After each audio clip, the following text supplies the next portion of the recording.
All right, please pay attention.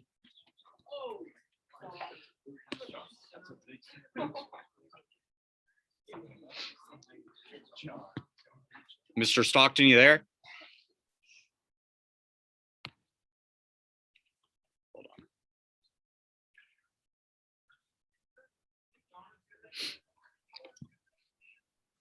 Hey, Mr. Stockton, you there? I am, Sam. I'm trying to get video up. Can you see me? We can hear you, but we can't see you right now. All right, hold on. Okay. Got you now. Yeah, see if I can get me in here. All right. Oh, we got your Yeah. hand. Okay, Yeah. there we go. Right. All right. Well, thank you first for being willing to do this. We have a group of about 40 to 50 kids here that are looking forward to hearing from you and asking you some questions. And we may have an elementary class that hops in here in a second too. But first off, thank you again for doing this. And what we've done with these other interviews, if you're willing, is maybe take a few minutes just to talk about your life and career, and then the kids can maybe ask you some questions. Sounds good to me. Okay. You let me know when you want to start. All right. Well, we're good to go. If you kind of want to tell us a little bit about you, and then the kids can ask you some questions. Okay. Well, my name is John Stockton. I played basketball for the Utah Jazz for 19 years. You guys are all probably pretty young, but guys I played against would be Michael Jordan, that you'd remember, Kobe Bryant, Magic Johnson, Ray Allen. I mean, there's a lot of the names that you'd recognize are guys that I played against throughout my career. Karl Malone. I played on 2 Olympic teams, both of which won gold. One was the Dream Team, which I think was the finest team ever put together because of the basketball IQ everybody possessed on that team and how well they were able to play together. I played at Gonzaga University, which wasn't probably quite the Gonzaga University that you see on TV now. We weren't a perennial powerhouse by any stretch, but we worked hard, and I played 4 years there. I grew up in Spokane, Washington. Kind of grew up in the farm system. I grew up on Gonzaga's campus, went to St. Aloysius Gonzaga grade school and Gonzaga Prep High School. So I'm a lifetime Gonzaga guy. And played for 19 years. I've been retired for about 18, and very busy life with six grown-up kids and starting on grandkids. All right, that was a good summary. So we've taken a little bit of time to research about you and different things. So I'm going to, I might pop in and ask some questions too, but I'm going to let the kids kind of ask questions if you're good with that. Perfect. All right, so I'll let you know. Yes. I'll have them introduce themselves and then ask a question. All right, first up, okay. This is our favorite question person. His name is David. Everyone we interview, he's the first question. Hey, Mr. Stockton. Hey, David. What was it like playing with the Dream Team? Like just all the greats just on one team. Well, I'll start with being asked to be on the Dream Team was such a shock to me. I was sitting at our home in Spokane. I get a phone call from the league saying, "Hey, do you want to play on the USA Basketball Olympic team?" I thought it was a joke first. And then once the guy proved he was serious, I said I had to call my team and call the Jazz, because you can't just devote all your time to something else. But what a great honor that was. I got cut in 1984. I tried out for the Olympic team in 84 and got cut. I was of the last 4 guys cut. So I thought that dream was long gone. Never had another chance at it. And to get invited to that was stellar. I mean, it was just one of the greatest moments of my life. And then to get to practice with that crew every day. I mean, you're playing against Michael Jordan, Patrick Ewing, David Robinson, Charles Barkley. I mean, Karl Malone. Didn't matter. Michael Jordan, Scottie Pippen. Didn't matter who was on given team. You're playing against the best players in the world every day in practice. And I don't know. I thought it was basketball heaven. You didn't need to run a play. Like if Chris Mullen cut then the guy would have the pass in his hands before even he was almost ready for it. And everybody else was cutting. The ball would be out of his hands. It was just so pure and beautiful. It was such a pleasure to play. Thank you. Mr. Vincent. Okay, I'm going to try to fix one thing real quick if I can. All right. Okay, we're going to move on. David will have another question, I'm sure. All right. Anybody have a question here? Matt? All right. So, Mr. Stockton, Matt? what's up? Who was the toughest point guard you had to play against in the league? And Well, there are so many great point guards. A guy that's technically a point guard that I had a difficult time guarding was Magic Johnson. He was 6'9", 6'10". I'm only 6'1", and he was difficult to guard, but most people don't consider him a point guard when it comes to that kind of matchup. Isaiah Thomas was one of the best. Gary Payton, Terry Porter in Portland, a guy I had constant battles with, Kevin Johnson, who's now was the mayor of Sacramento for a number of years. He was also, I mean, Kevin Johnson and I probably had the most battles against each other where, 6'1" guy, 6'1" guy, scratching and clawing. Those were probably the most consistent, rigorous battles that I had. you want me to click on that? All right. Are you guys getting this? Yep, we are. I think here's the elementary school that's going to Oh, be. it's not Yeah, touch yeah, screen. yeah. You're doing great. You're coming back to me a little glitchy. I don't know if Okay. I'm coming to you glitchy. Actually, you're fine on our end. Sorry that that ours is that way. That's good. No, that's good. Okay. All right.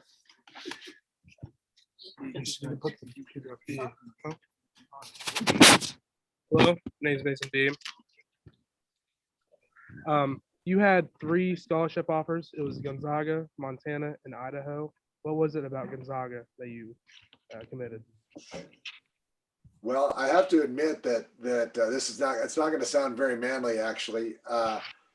I grew up literally on Gonzaga's campus. My parents' house was on what is considered Gonzaga's campus now. And I snuck into the gym every day from the time I was a 6-year-old on. So I wasn't that impressed with it. I wanted to go away somewhere. I wanted to have something more exciting than my own backyard. And when I went away on those only a couple recruiting trips, they were great. Montana could not have been better. Idaho could not have been better. But I got homesick. And what it kind of came down to for me is I got to stay home and stay in my comfort zone. Again, not the most manly thing that I've ever done, but I think it worked out. Thank you.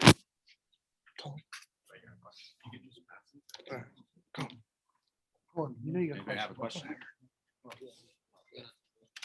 I'm going to ask a question here while I'm moving around. How do you think your career would be in today's NBA compared to the time period you played it? Yeah, well, that's a good. I mean, you could ponder that forever without ever getting to the bottom of it. Probably. I mean, would I even get an opportunity? I think about that with Gonzaga a lot. The current Gonzaga team would not have even taken a peek at me coming out of high school. I was not a highly recruited guy. There was nothing about me physically that says, wow, that guy's a player. So, my futures could have changed dramatically just with a 10-year span. Having said that, is you take the mature player that I guess I ended up playing in a league where there's freer movement. I'm not a big guy, so freedom of movement would have helped me. A faster pace of play where more open shots would have helped me. The way guys can set screens now, that would have helped me. So, certainly there would have been things that would have had to change. I had to learn to play with less physicality, but again, I think there's give and take to that, and I think I'd have been fine. It's whether I could have gotten the opportunity or not is really the question. Gotcha. All right. Who's up? Oh, sorry. Okay. All right. Hello, my name's Chance Clark. Hi. How'd Hi, Chance. you guys prepare to play the Bulls in the finals? Well, most of the preparation for anybody is kind of internal. You know, it's how you prepare yourself to be your very best. And so that's years, that's year long or years long processes of how you hone your game and your concentration and your willingness to protect your teammates and your culture, all those things that go into it. That's honed over a long period of time for your team. Getting down to the finals, you're not spending that. You already know your enemy, right? You know, we knew the Chicago Bulls as well as they did. We knew what they did in times of stress. We knew what they did when things were going well.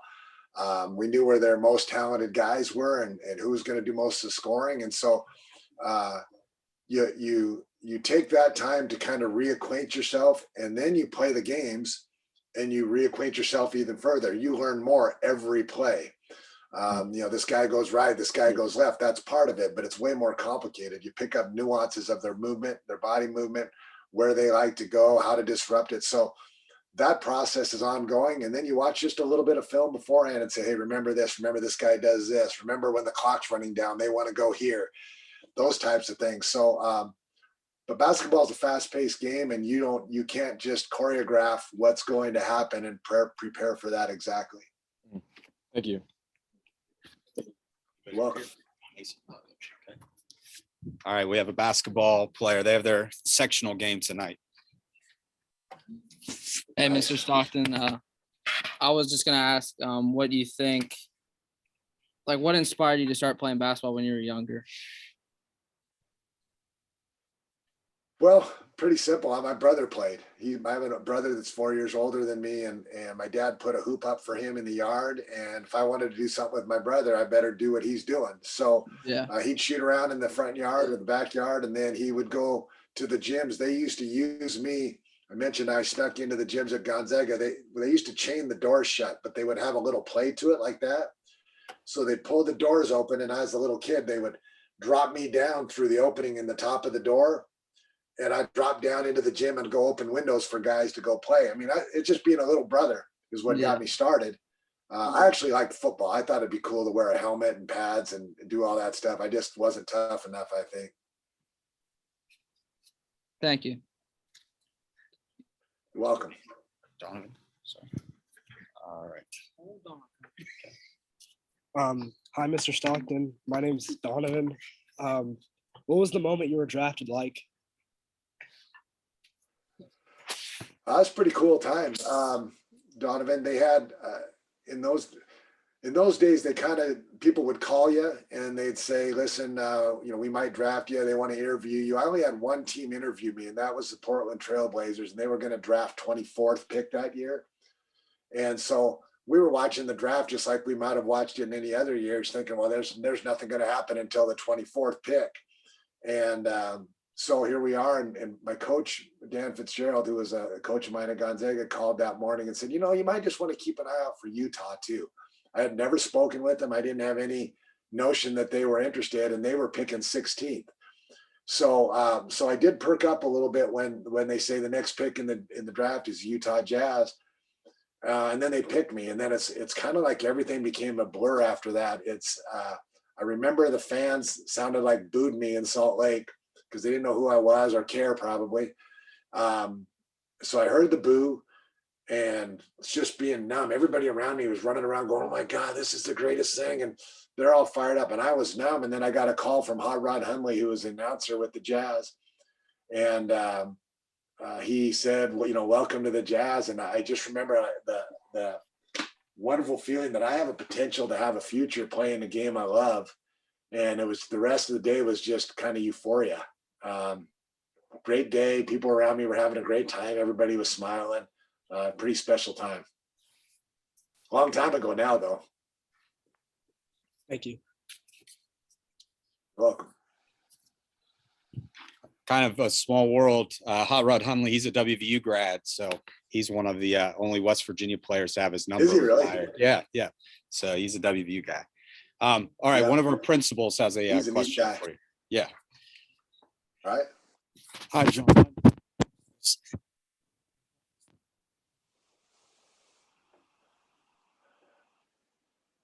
Sam, I don't know if you guys can hear me, but I can't hear you. I can't hear the principal at all.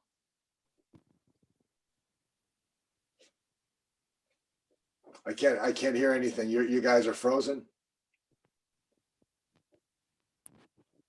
All right. Hold on one sec. There we go. I got you Okay. back. I can hear you now. Okay. All right. So Mr. DeRose was wondering, what kind of relationship on and off the court did you have with Karl Malone when you played and now today? I met Karl Malone in the 1984 Olympic trials. We were both cut from that trials, and there was one day we were in the lunchroom and everybody was eating. All the tables seemed full, and Karl and I didn't know each other a lick. Sat down next to each other, complete strangers, and had lunch. And we struck up a conversation. We went, "Wow, I think we can be friends." And so did he. And we both separated. We never really saw each other again until he was drafted 2 years later. And we felt like we had a kinship right from the get-go. And then we started playing together and we knew there was a kinship then. That guy understood. Just we kind of read each other's minds, it seemed like. I threw passes I wouldn't throw to anybody else, and he'd find a way not only to catch them, but to score with it. And so that rapport built very, very quickly with two young players. And the respect just grew throughout our careers, both as humans, I think, and basketball players. And we enjoyed 18 years together playing basketball, which was awesome. Since that time, we obviously see less of each other. I'm up in Washington State. He's in Louisiana, but we're still very close friends. We call each other quite often. We were at his daughter's wedding about a year ago now. He's been up to the house. We go fishing together, which isn't something I normally do, but I'll go fishing with him. And the friendship and respect grows and has continued to grow. Kind of related to that, I just was curious. Do you keep in touch with other teammates that you had throughout your career? Yeah, there's a number of guys that I have regular conversations with. Sometimes that guy's the initiator. I can think of a couple of guys like Mike Brown. He's one guy that I can always count on to call. Mark Eaton used to be we lost Mark last year. He passed away, and he was the guy I could always count on calling. Jeff Hornacek, Thurl Bailey continues to be one of my all-time best friends, and Carl. We all stayed pretty connected. There's another group of guys that we talk less often, but still communicate. I treasure those relationships. That's the fun. Yeah. All right, I'm gonna take it back to the kids here. All right. Okay.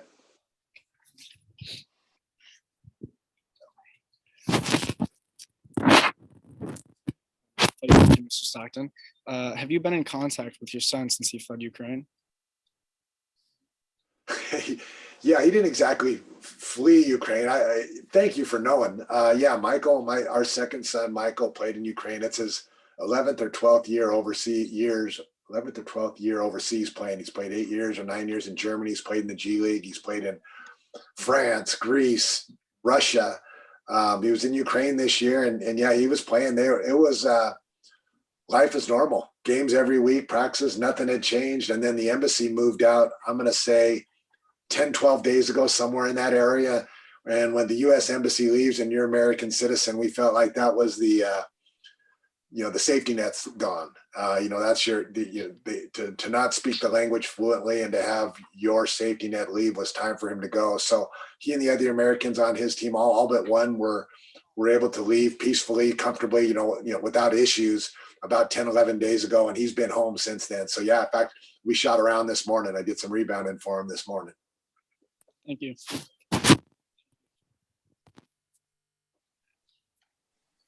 All right. We're gonna go to Pearson. He's actually wearing your jersey here. Hey, John. First, I wanted to say my Hi, mom's a Pearson. huge Nice fan. jersey.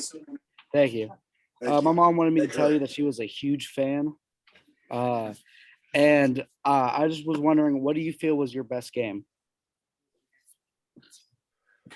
Well, sir, one of my best games probably was a losing effort against the Lakers. I'm going to say it's around my 5th year in the league. It was the Lakers ended up being world champions that year. It was playoffs. It was Game 7. And at least statistically, I think there was, I don't really keep track of it very well, but I had over 20 points and over 20 assists, and the game was just a war. Something I'll always remember. And Unfortunately ended up in a loss, which sometimes happens. Your best efforts end up in loss, but it doesn't demean the effort. So that was one of them that sticks in my mind. And then the other one, I guess, that sticks in my mind would be the game that vaulted us to the finals against the Bulls. We beat the Houston Rockets, I think, in Game 6, and that was a pretty good one too. Thank you. Thank you. If you don't, it's okay. All right, here we go. Okay, we're gonna go back to David here. Hi again. What was I gonna say? I was gonna say something, but what was it like playing against the Bulls, like then their prime season? Well, it's obviously you're a Bulls fan, right? And I just get like that. Michael Jordan. They're a terrific team. Yeah, well, I do too. I didn't like him much those days, but Yeah. you respect and like guys, and he's a friend. I've played on teams with them, and et cetera. So you don't look at it like, wow, this is great. We get to play against the Bulls. They're another obstacle in the way. Complete respect, knowing what they do, knowing how good they are. But if you walk into the game saying, wow, whew, that's Michael Jordan, these are the Bulls, man, are we just lucky to be, then you have no chance. And that certainly wasn't our mindset. We felt like we were a better team. We weren't able to prove that out in a series, but you hear that from athletes all the time. We were the better team. Well, I still think that, but we sure didn't win the series, so we can't claim it. Yeah. Well, here's Mason. So in the first round of the 1994 playoffs, you guys went up against the San Antonio Spurs, and it was just crazy. Jerry Sloan, he was ejected. Multiple other players were. Dennis Rodman, he had like a chip shot on you, and you even pushed down David Robinson. So could you take us back to that series? Yeah, I pushed down David Robinson. That's interesting. David's one of my best friends that I played against, by the way, in the entire time I played in the league. And the thought that I can push down a 7 foot guy is kind of a joke. So anyway, the games were chippy. We played against San Antonio 6 times every year, not counting playoffs. So you know each other pretty well, and it's always pretty chippy by the time you get to the playoffs. And then we'd always play them in the playoffs, it seemed. So they were always knockdown dragouts. So I'll address each one. Jerry Sloan got thrown out of games. There was one ref in particular that Jerry never lasted very long in the games. They had personal issues. Not blaming it on one side or the other, but Jerry got thrown out of a number of games that he reffed by him. So that those things happen. Probably also got thrown out with the Rodman thing. Dennis' job was to screw the game up, to try to disrupt your concentration and make you think about other things besides basketball and what you're trying to accomplish out there. And so, he was just up to his old tricks. I didn't pay much attention to it. The David Robinson one was interesting because the one where I allegedly threw him down, we ran the same play the play before. And I go across and I set a screen, and he grabs me by the back of the head and throws me into what I would say is the first row of the seats. And I got the foul, and I was pretty irritated by that. And I told Coach, I said, Coach, we're running that play again. So we go back in there. I set the same screen, and I just told myself, I'm anchoring myself to the center of the planet. He's not throwing me anywhere. So if you look at it, if you're interested, you go look at it. His hands are on the back of my head again, and he's trying to pull me down, and his hands slipped off. And down he goes. I'm not throwing David Robinson down. I couldn't do it in a million years. But he did go down, and my body language gets pulled over him a little bit. So it looks like I did, but nothing of the sort. It wasn't my style ever to try to throw somebody down or abuse them in any way physically. I'm not big enough to get away with it, number one. But two, it doesn't make any sense. It's away from playing the game of basketball, and we're trying to win, not fight. So, yeah. That's the way series went sometimes. Thank you. Welcome. All right, here is Sam. Okay, now I'm not reading me. Hey, John. I'm Sam, like you said. Sam, how are you? If you could trade your Olympic gold medal for an NBA ring, would you? No, I wouldn't trade anything that's happened in my life for a goal. I mean, you got to earn those kinds of things. You know, I always think about the guys that climbed to Mount Everest. Heck, I can take a helicopter to the top of Mount Everest and say I did it, but it wouldn't be much of an accomplishment. You know, the guys that climb it, it's about the climb, and you hear that all the time. So no, there's nothing that I did. There's not a game that I would trade for that. Now, I would have loved to have earned that, and I would have loved to have experienced that. It didn't happen, but you know, it wasn't for lack of trying, and I'm proud of the efforts it required to get there twice. Thank you. All right, while I'm moving around, I'm gonna ask another question real quick. So I'm gonna say 3 accomplishments in your life or in your career, and you rank them 1, 2, 3 if you're able to. So you made the playoffs 19 of 19 seasons. You're the all-time career assist leader and all-time steals leader. Where would you rank those 1, 2, and 3? Well, definitely the one is the 19 seasons. That's a big, large picture of what you can do with your teammates. You know, it's you're not out there by yourself. You're not out there, you know, trying to do things so that all the glory goes to you. You're trying to win games, and that's a sign of being able to play as a team for 19 years and accomplish things as a team for 19 years. I'm very proud of that. Secondly, is probably assists for a similar level. Is you don't get assists without somebody else making a shot. So it takes teammates, it takes a group effort, it takes you know, a communication, whether it's with your eyes or with your mouth or your hands, to be able to accomplish a basket and an assist. So I'd put that second. You know, steals are different. Physically, again, what not an imposing guy player wise, and so you trying to impact the game is what you try to do defensively, and it was one of my ways of contributing defensively, and I'm equally proud of that, but it doesn't rank with the other two. Gotcha. All right.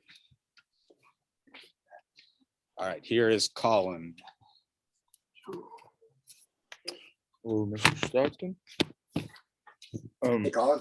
Speaking on your steals and assists, do you think your records for those will ever be broken? It doesn't appear so. Just in watching the game has evolved. The game will evolve back. You know, things will change, but there's a few things that are up against anybody that does it. Is like assists. Most people want to score, and that was true when I was playing. Even the guys that are terrific passers, their scoring gets better over time, and that becomes something they're more motivated to do. So first of all, you'd have to be a motivated passer, and since I played 19 years mostly healthy, somebody's going to have to play 19 years mostly healthy. That's the baseline, and not many guys can do that.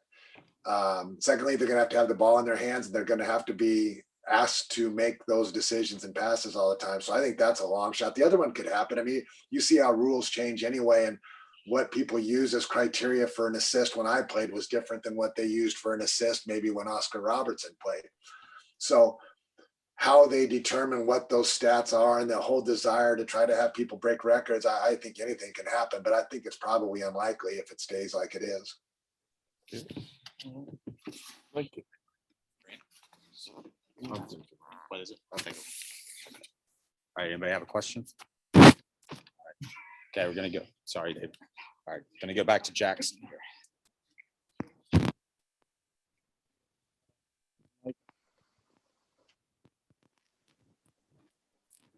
Try it again, Jackson. It looks like you froze. All right. How do you believe that name, image, and likeness will be changing college sports and the way that they're played? Wow, that's a great question. And I'm not living it. You know, you do that a little bit as a pro, right? You have the kind of people have to pay to use your face or your number or whatever.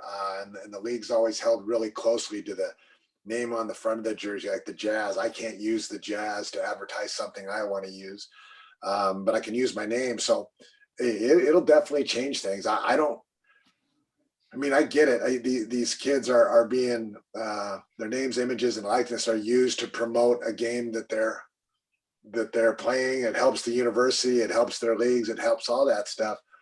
But I think it's a slippery slope. What teams can do recruiting wise, if you've got a big sponsor that's willing to pay some kid to be $1 million to be their spokesman, if they'll just come to Alabama or something and play football, suddenly that's such a tremendous recruiting advantage. And again, it takes it out of the standard, hey, we're going based on the merits of our program alone. It bases who you can get on the merits of the money you can produce for these kids coming in. I don't know. It's a slippery slope. I'm not a big fan of it. That doesn't mean that there doesn't have to be adjustments to the rules, but I think it's got a lot of room for disaster in there. We'll see what happens. It's not my call. I know that much.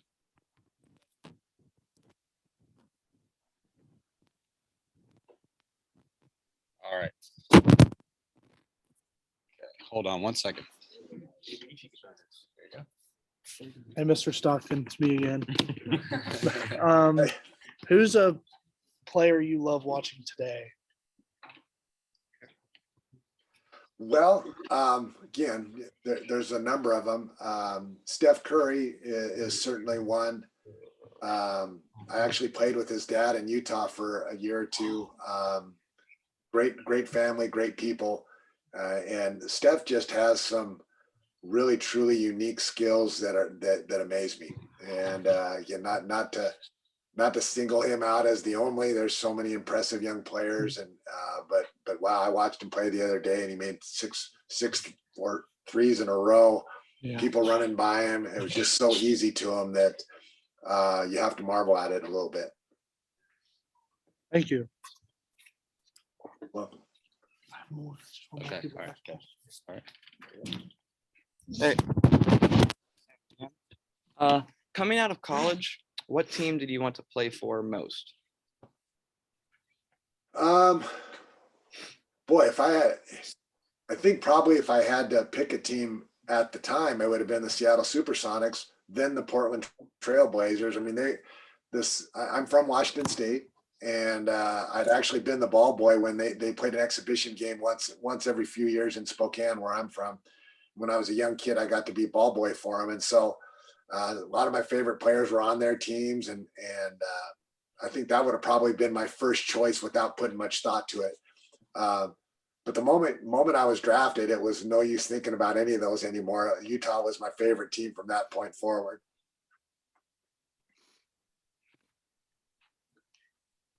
Okay, while I'm moving around here, you spoke about getting chosen in the NBA drafts and chosen for the dream team.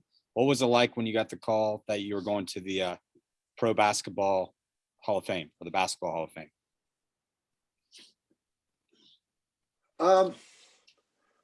Different. The other two provided opportunities to do stuff that I never dreamed I'd have an opportunity to get drafted. Kind of like getting a scholarship, to go play at Gonzaga. Those provide an opportunity to where where it's in your hands, and you get to you have a chance to be on the floor and earn what you get. Nobody's giving you anything even at that point, but you're getting a chance to do it. Hall of Fame is different. Hall of Fame is nothing I ever dreamed that I wanted to be. It's nothing I ever tried to be. Tremendous honor. I mean, you start looking at the other folks that are both invited into that group and that are not invited into that group, and you say, wow, this is an honor. It's an unparalleled honor. But again, it's not something that I sought out. So probably didn't get the same charge out of it as getting invited to go play in the Olympics or play in the NBA originally. All right. Mr. Question David is back. Oh. Yeah. All right. Hey, Mr. Stockton. What's up, David? I'm getting to feel like we're old friends. Oh, you made me blush. Best friends with John Stockton. That's crazy. But what made you choose basketball over football? Like, what stood out more to you about basketball? I started getting better at basketball than I did football. there's a couple incidences. One and takes me way back, but I'm an 8th grader and I'm a quarterback and I'm a linebacker all at the same time. And we played the championship in the snow. And so we're playing out in the snow, and particularly when I was on defense, I was worthless. I stood around with my arms and my hands in my armpits like this, just trying to warm them up. We didn't have gloves and things in those days, or heaters.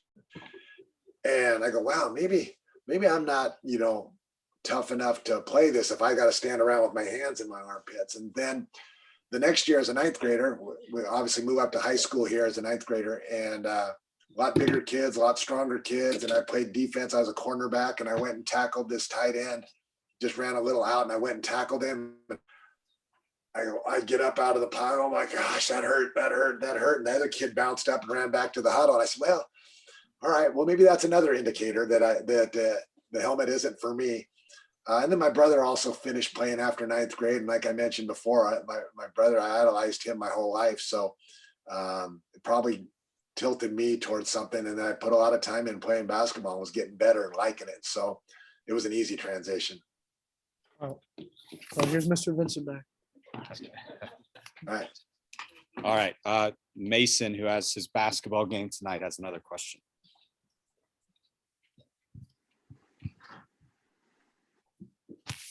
Hey, Mr. Stockton, I was wondering, what your off-season training looked like when you were in the NBA.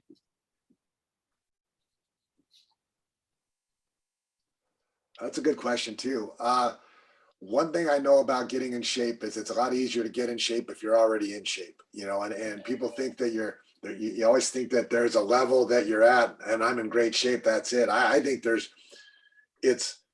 you can make big strides, and then you get to a certain point where to get in better shape is even more difficult, and the incremental growth is little, but it's essential and it's a separator. And so I never got out of shape. So I'll tell you, after my rookie season with the Jazz, for example, we lost in the playoffs in Denver. The team flew back on a flight that night. I packed all night. So I packed everything in my apartment that I had for the season. I packed everything together, put it in a bag. We had a team meeting at 10 o'clock the next morning, which was standard every year. You handle a lot of business and get out of there. And at 1 o'clock, I was on a flight back to Spokane, and a hoop game set up at a local high school that night just to go play rat ball. And, most people would say, hey, go take a month off, go relax. And I'm saying, no, that's not how it works. I'm going right back to playing. I want to show people what I've done and what I've learned. I want to stay in shape. And so that was that. If you want to hear more, I would lift weights 3 to 4 times a week, depending on what stage in my career I was at. And that went from 3 when I was young to 4 when I was older, but the workout changed. Each day of the week, I would shoot an additional hour, an hour and a half after the lifts or on my own, and I would play on top of that. So lift, shoot, play. And then when I started getting ready for the season, maybe a month for the season, I would add a half hour of running hills or footwork out on the soccer field. So it was extensive.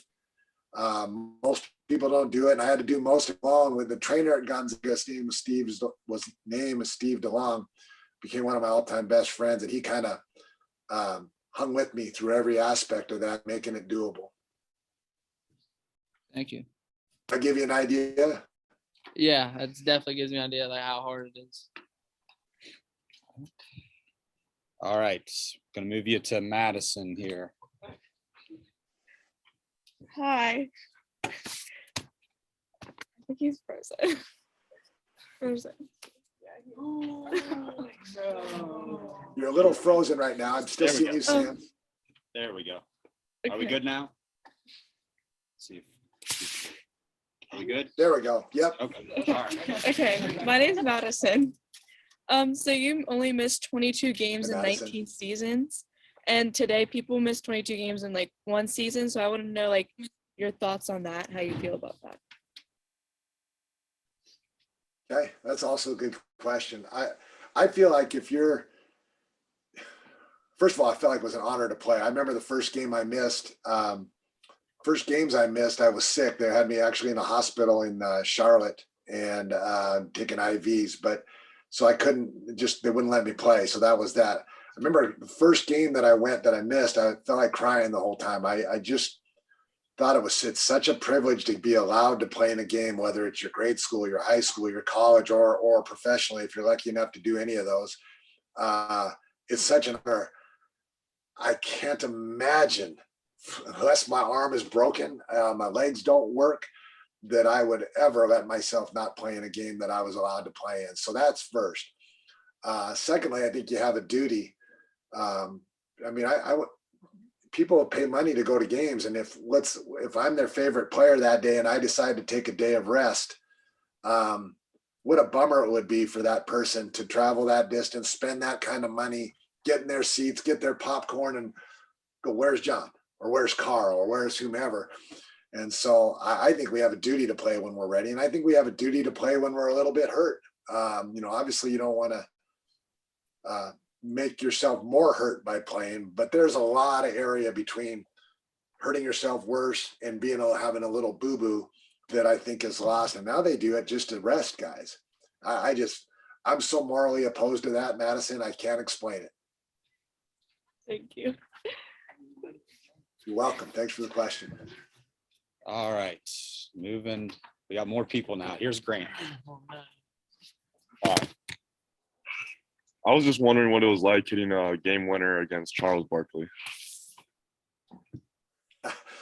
Well, I didn't even notice Charles on that play, so it wasn't so much against him, but it was the most excited I think I've been in a basketball game. There's so much that went into that. We had lost in conference finals. We were at the conference finals 6 out of 8 years at that point. So we were always knocking at the door and we just couldn't get over the top. And then usually we lost to Houston or we lost to Portland. So I believe that year they had Clyde Drexler on the team too, who we had lost to when he was in Portland. And anyway, so we hadn't gotten over the hump. Plus the guys that we constantly were losing to were all in that game. And so to make that shot at that time, that where the game's over and we're going to the finals, there was so much elation felt in me and each player. We couldn't even put it into words. People ask how it was afterwards, and all we could get out of our mouths was that was neat. I mean, we just couldn't even get words for it. But having said that, we had to turn around and get ready to go play Chicago within a day, so we didn't get to sit there and celebrate and love it for very long.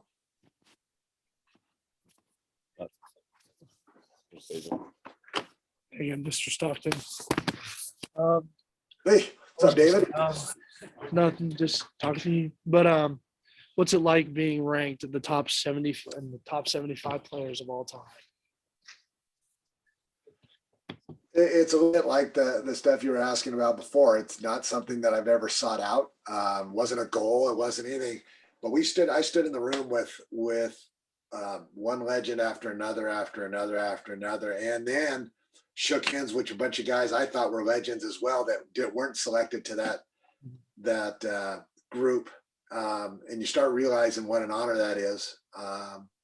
Again, what a responsibility that is to represent the game. First of all, represent yourselves. You're always representing your families, but you're also in this case representing the game of basketball and the NBA. And there's responsibilities that come with that. So phenomenal honor, grateful, and I sure enjoyed talking with all those guys again. It was a lot of fun. Good. We'll see you in a second. Wait, Okay. Mr. Vincent. All right, while I'm moving to the next student, could you compare a little bit? What were the Olympics like in 1992 compared to 1996? How were they similar? How were they different? Well, from our standpoint, completely different. First of all, the first one was in Barcelona. We were an elite team of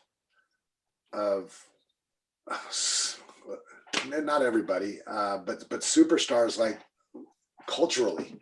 I mean, there are guys on billboards from our team all over the place in Barcelona.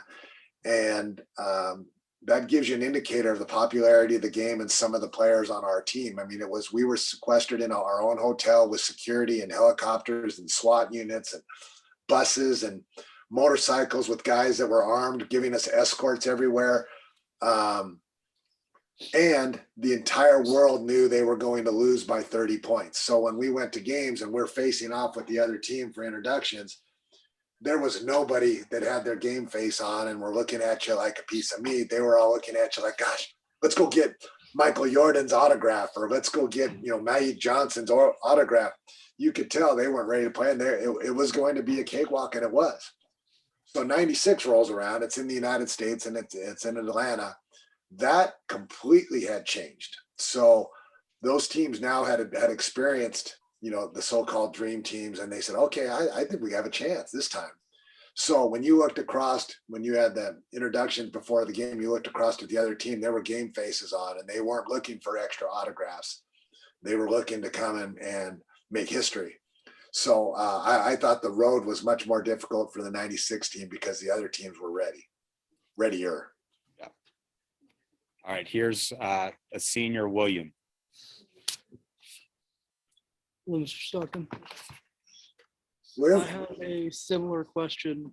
It's also about the Olympics. What was it like going from playing for the Utah Jazz to playing for some team playing for the Olympics, comprised of all the NBA legends of the time that you could think of? Mostly fun. I mean, you most of us that were invited to that had been in all-star games before, NBA all-star games. And so you experience that, and the NBA guys can adapt so quickly, and that's part of the fun. So our training camp, for example, to start any season's about 5 days is all. So you get there, you have 5 days of training camp where you learn about each other. I mean, you can adapt that quickly to new teammates. And so with the Olympic team, we had more than 5 days, and we played practice games and we scrimmaged against each other. So there was no awe in that anymore. It was, hey, this is so much fun because you throw the ball out to Reggie Miller at a 3-point line, that ball's going in the hoop, so you respect it. And we have great teams in Utah, but those Olympic teams are special, and they're special for a reason.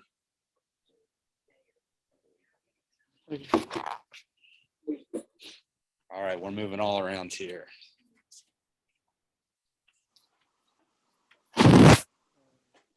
You always hear in the media that role players play such a big role to teams.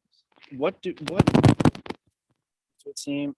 What are some role players that have really stuck out to you in your career? Yeah, you got a little glitchy. Did you ask me what role players stuck out in my career? Could you repeat your question? Sorry. What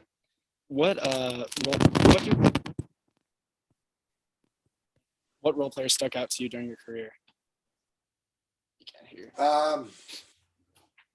I got you. I got that question. What role players stuck out to me in our career? Well, there's a couple that stick out. With the Detroit Pistons, they had a guy named Vinnie Johnson. They called him the microwave.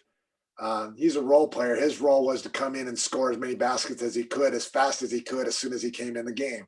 That's one such guy. Buck Williams was a guy that played for the Portland Trailblazers, used to play at New Jersey, and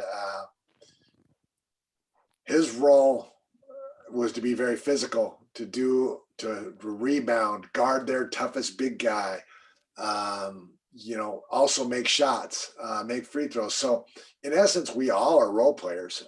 Even Michael Jordan is a role player. He has a duty and a job, and his job probably isn't carrying the projector, carrying the video equipment. That doesn't make it. It doesn't mean, it does mean, it's his job. You can't replace that. And each guy down the road is equally important to the win, even if they're not equally important to the points and stats that put points on the board.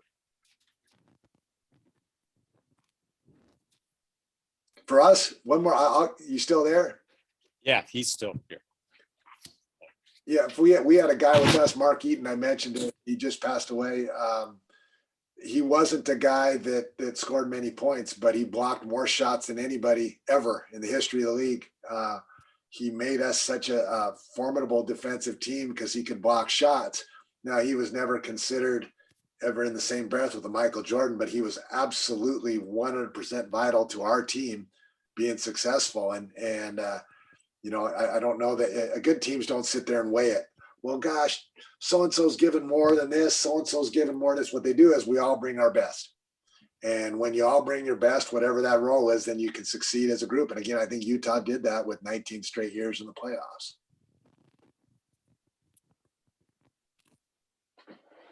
This was a question that was written down by a student. So many teams change coaches year after year, or just give a couple years. How do you think your career prospered having Coach Sloan as your coach for so long? Yeah, I had two coaches, and I think that the teams that have a revolving door of coaches have a difficult time having continuity. Now that's in an era that's a little bit different than now, and you see players kind of work in the system, behind the system to get players. Hey, come play for us, and a lot of that happens that I didn't have to experience. And a lot of they also can dictate who the coaches are going to be, which I didn't have that experience. I love playing for the same guys every year. You knew what they needed and wanted out of you, and then you tried to give them that and even more.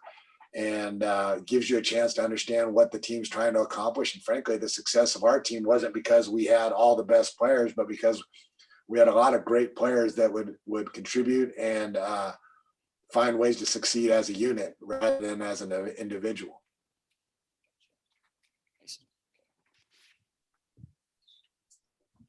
Well, in your entire NBA career, you only dunked one time. So why is that? Because you usually prefer a layup.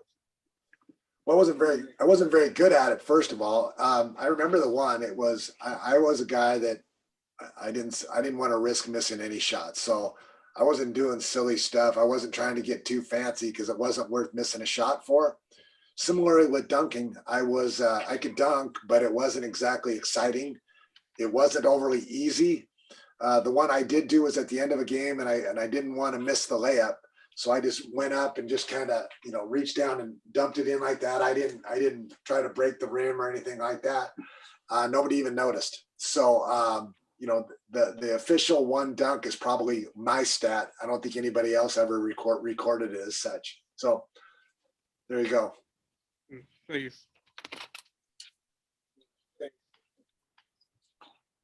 We have about 10 more minutes if you're willing to stay with us for about 10 more minutes. Does that sound good? Okay. Sure. All right. Who did? Chance? Okay. All right. Just pass it over. All right. Hello. In your opinion, who's the Again, greatest player of all time?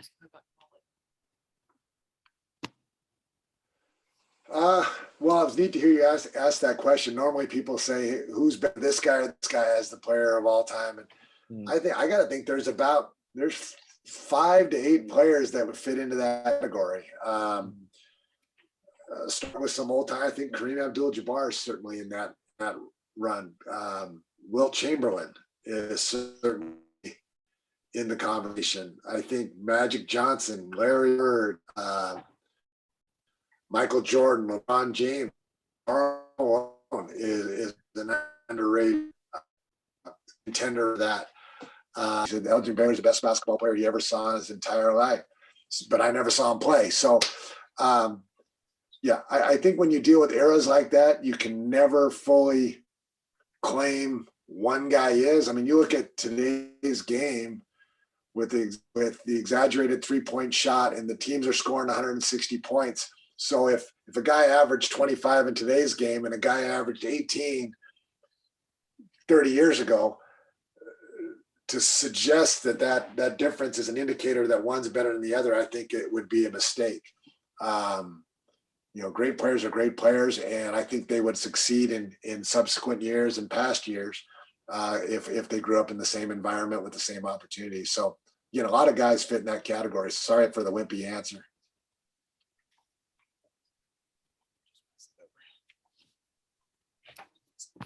Back. I was wondering, like with the 1992 Olympics, there's been a little bit of film that's came out with it, but everybody always talks about the scrimmage that went down between, they split up teams and played that scrimmage. I was wondering what the intensity and trash talk and stuff like that was during that scrimmage.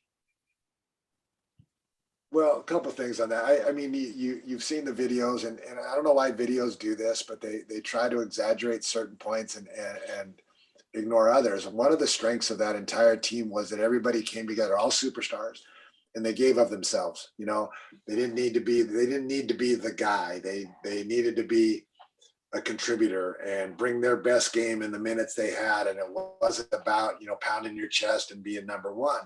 Now, I sat out the scrimmage that everybody hears about. That was in Monte Carlo. I had a broken leg literally at the time and was healing from that, hopefully by the time the Olympics were being played. So I watched it, and it was tremendous. The intensity was great. Guys took the games personally. It was as if it were a real NBA game. And that was a blast. And you heard me talk, or somebody heard me ask me about stuff beforehand and what was it like, and it's basketball heaven. So before I got hurt, I was part of similar games there as well that were the same. They were knockdown, drag out, slug fests, arguing over calls, dunking on each other, defending like crazy. It was so much fun because it was so difficult. And I think that gets overlooked a little bit. Sweet. If you had the choice to choose to play back when you played or play right now, would you change to play right now, or would you play back when you played? I think it would be foolish to just assume you can step into any era. I mean, that's going backwards or forward. I mean, could you imagine? Think about this a lot. Could you imagine if you were coming out west 150 years ago on a wagon train, on a horse and a wagon, and not having any food to eat for 5 days unless you found some on the trail? I mean, we're so soft compared to years ago that I'd be more scared to go back than I would be to go forward. But I don't. You can't do it, so it's not much of an exercise. But I don't think I would trade the time that I played for anything. Maybe the salaries. Salaries would be nice, but that's not why I played in the first place. So. All right, anybody over here have a question? All right, okay. We're gonna go back, Jax.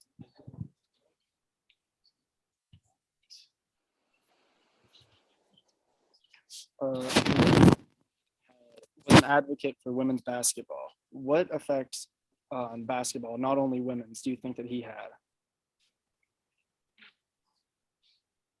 Who is the person you were asking about? Kobe Bryant. Oh, he Kobe advocate Bryant. for women's basketball. Uh, Sorry, you keep. Kobe Bryant was an advocate for women's basketball. What effect do you think that he had on not only women's basketball, but basketball as a whole? Well, the women's advocate, I think, like a lot of us, we're once we start having children, your focus really goes to that. He had daughters, and that makes you go to that area and appreciate it for what it is. Similarly with me, I have two daughters that played basketball. One of them still playing professionally, and it's a wonderful game. I think where it's missed out when it's compared with guys, that it's a different game. It's everybody's smaller, not as strong, not as fast, but if you ignore the fact that it's not the guy's game, then it's a wonderful game to watch in and of itself. And so I don't really know what impact Kobe had on the women's game. The men's game, tremendous. I mean, you look around and you see the impact that young man had on people's lives. I mean, he was a tremendous competitor, winner, and he had a style about him that although it wasn't completely unique, it was a little bit probably modeled after Michael, admittedly so. He just had his own flair and was something special for our game. Thank you. All right, I'm gonna give you to our police officer at school and one of the assistant basketball coaches, Officer Bell. How you doing, sir? Officer. Hey, quick question for you. I'm one of the assistant basketball coaches for the high school team. I actually have two questions. The first being, do you have a specific coach whenever you played high school that you just never just kind of always spoke with, influenced you? And second question, is there anything that you're seeing at the high school level that coaches are missing that you think that they should drill more of these players? I may ask you to repeat the second one later, but the first one is I had a coach. He was an All-American in high school out of Indiana that just came out to law school when I was a 6th, 7th, and 8th grader. And he and his wife, they had no money. They volunteered their time at our grade school. And he was pretty rough on us. We had 3-hour practices and then running sessions after it in the school hallways, miles of running, literally. And I thought he was brutal. Make a long story short, I saw the value of it when we saw how good we got, how quickly we got better than everybody else, and how important conditioning is. And so he became, for me, and still is, a confidant, guy I count on. He turned 72 this month, and is a guy I still call and called throughout my NBA career to just bounce things off of. So yeah, Kerry Pickett was his name, and yeah, quite an impressive fellow. The second question was things high school people aren't doing with their kids that didn't. I don't know what everybody's working on. Here's some of my rules of thumb is habits win ball games. And when if you have good habits, and that's why I go back to fundamentals, and if you're going to travel when things get rough because you haven't had the fundamental to keep that pivot foot down or learn how to play without taking the extra steps, it's going to haunt you at the worst time. You're going to be in a district final and you're going to drag that foot, and it's going to be the first time a ref's called it all year, and it's going to hurt. So I think habits, good habits are the key, and that starts day one. It starts preferably years before you ever get them. And if you don't have them with it, then I would spend as much time as I could making sure that I understand the principles of team defense, might be the most crucial thing of all. Conditioning, might be the most crucial thing of all. I mean, obviously everybody can shoot a little bit, or they can't be at your level. They can dribble a little bit. Terminology, so that we're all on the same page. I'm probably giving you too much stuff now, but it's all about the preparation, because once you get to the game, the hay is in the barn. And if you've prepared your kids to have good habits when all heck breaks loose out on the court, then they're going to perform well when all heck breaks loose out on the court. And that's what happens if you want to be a winner, I think. Yeah, I have some of my kids in here, and it helps NBA legend reiterate some things to them. So thank you so much. Well, I have also one thing to add to that, and I give this when I talk to teams all the time, is the whole notion that I'm never going to let my teammate down. And you can think how deeply that really goes. So what that could mean to a kid is I'm going to catch the ball when he passes it to me. But I think it's deeper. It means I'm going to prepare myself to play in every practice and every game to give it my best. If I'm out carousing all night and I didn't get my sleep, I'm not eating right, I didn't do my schoolwork, so now maybe I'm missing the game tonight because my teachers won't let me play. It's not the teacher's fault. It's your preparation's fault. And so, there's so many ways you can let down a teammate. And if you never let your teammate, that doesn't mean you're not going to miss a layup or a free throw. But if you never practice your free throws and you miss your free throws, then I have an issue with it. You see what I'm saying? It's preparing yourself so you're your best, so you never let your teammates down. Appreciate it. Thank you so much. Thanks. All right, Mr. Stockton, we're going to get you out on this. So first off, thank you so much for taking the time to do this. We've had several of these interviews, and it's kind of a good question to end on. So not everyone in the class are athletes or on teams, but if you were to give 1 or 2 pieces of advice to a high school student as they embark on college or their career or whatever it may be, what would be a piece or 2 of advice you'd give? Well, most everything is within your control. If you think things are bad for you, and I use the team situation all the time. If a coach isn't playing you and you feel like you're being cheated, you can whine about it and you can say how you're getting cheated or whatever, or you can get so much better the coach has to play you. If you're failing as a student or in a relationship, you can either, get out of it, or you go to work and get it done. That committing yourself to something is vital. Again, I want to go to college. Fine. I'm going to commit myself to my studies. I'm going to make sure the grades are in line, make sure I don't shoot myself in the foot anywhere along the lines. And that's within your control. You can't control whether a college will accept you, but you can certainly control the part that you have, whether you're prepared enough to go there. We talk about relationships. With the team, I mentioned a minute ago, never let your teammate down. Well, how true of that is that? It doesn't mean you're going to agree with your boyfriend, girlfriend, spouse, whatever, your teacher, your coach.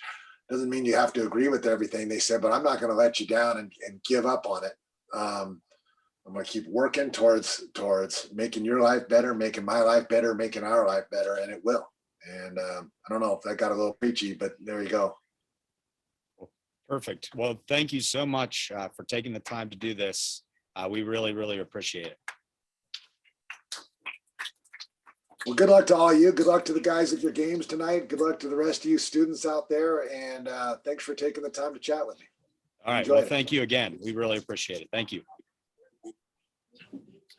Thanks. Take care, guys.